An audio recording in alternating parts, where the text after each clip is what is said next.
Two of the primary purposes of the season of Lent is one, to remind us that we are all human, and two, to remind us that we all have a need for God in our life. Every once in a while, someone comes along who seems a little more than human, a little superhuman.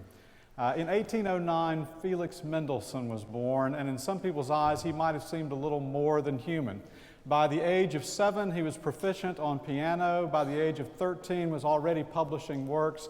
And before he was 17 years old, he had published and conducted the overture to the Midsummer Night's Dream that is so popular by Mendelssohn today.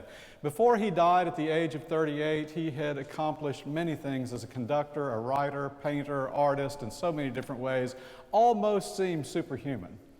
But Mendelssohn struggled just like every other human. He was born to Abraham and Leah Mendelssohn, which might give you some indication of his heritage. Abraham and Leah.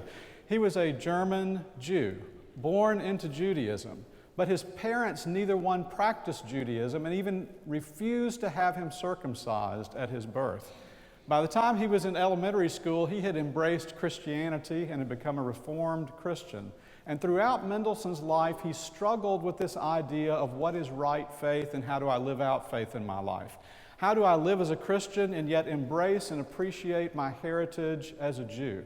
And in fact, in many of his private letters, he was very harsh to family members and friends who were anti-Semitic during the time, trying to embrace both of these in his life and find some balance for them.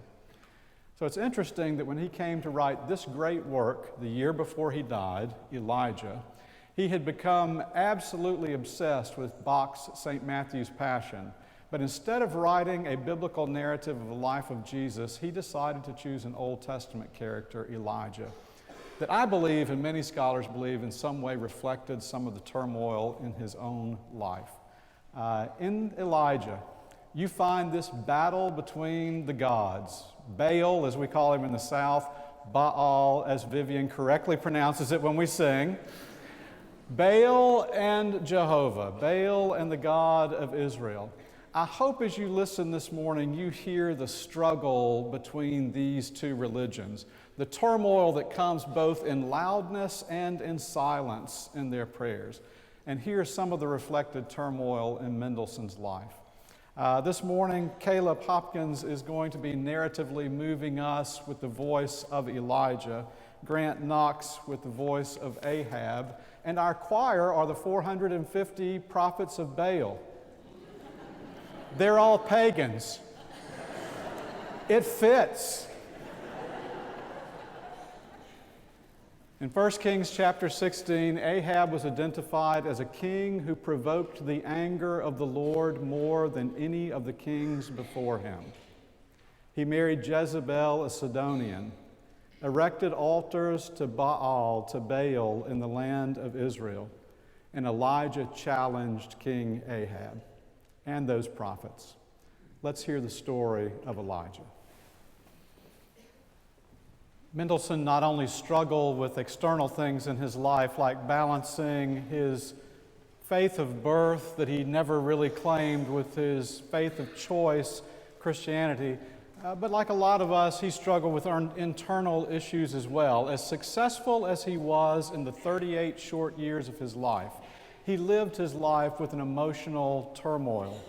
In the days before things like manic depression or bipolar would have been ever diagnosed, it seems that Mendelssohn struggled with these severe ups and downs in his life, enjoying the successes of his life, at other times drifting into aloofness and loneliness and melancholy, and at other times going into fits of temper and rage that his family and friends said he stammered in his speech in such a way that we couldn't even understand what he was saying when he was screaming.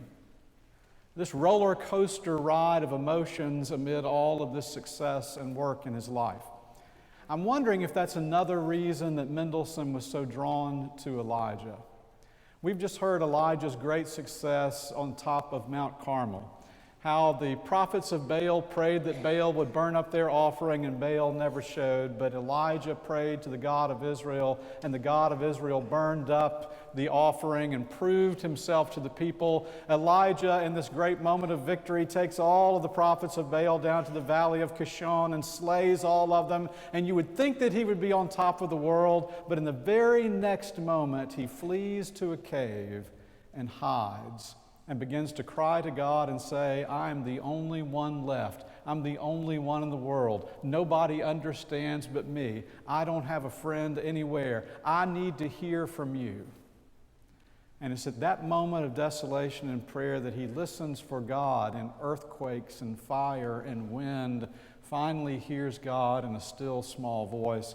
It's the emotional roller coaster. It's the internal struggle, as we said before, of a person who is just human and needs God. Listen for that struggle in these words and in this music as we sing this next chapter of Elijah's life. Elijah or Mendelssohn or us, all of our lives are somewhat of a roller coaster ride.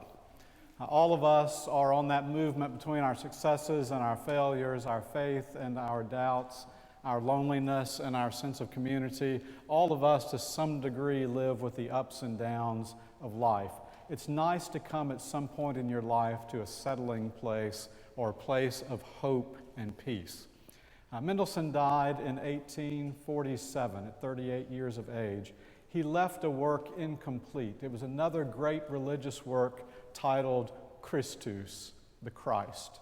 And the lyric motif that this whole work is built around is a little phrase that he wrote: a star has arisen from the house of Jacob.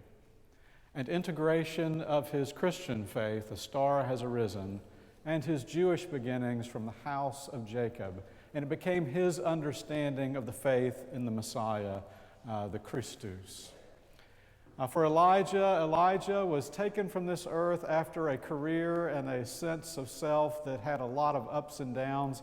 But the scriptures tell us he was taken away in a chariot of fire, a streak of light across the sky.